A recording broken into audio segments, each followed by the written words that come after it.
Hey there, beauty. So let's chat about callus remover. So when you are dealing with dry, cracking heels that have calluses and thickened skin at the bottom, the first thing is to get a callus remover.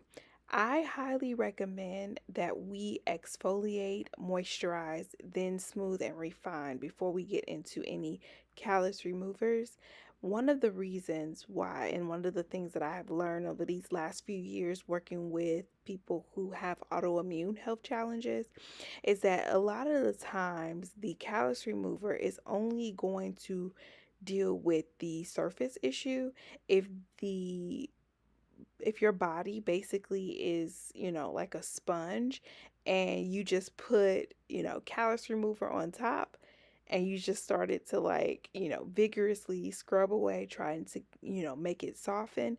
It may soften an area, but it's not going to deal with the underlying issue.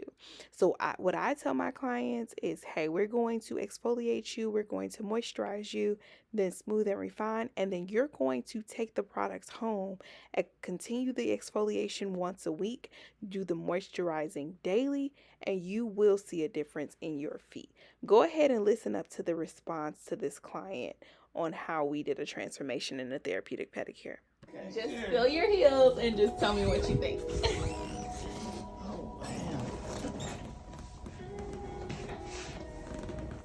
Oh my God. You think? Yeah. Really check out the other foot. Cause that one to me. This one right here was the yes. worst. Yes. That one to me. Oh my. Even under your like insole. Yeah. Yeah. Oh my God. Yay! I love those types. How did you? You're amazing. That's amazing. That feels so good. So when you incorporate the 3 steps, like at home, you're gonna see it stay that way, like really within that cycle. Like I said, typically give it that 90-day time frame. Oh, I will be a compliant.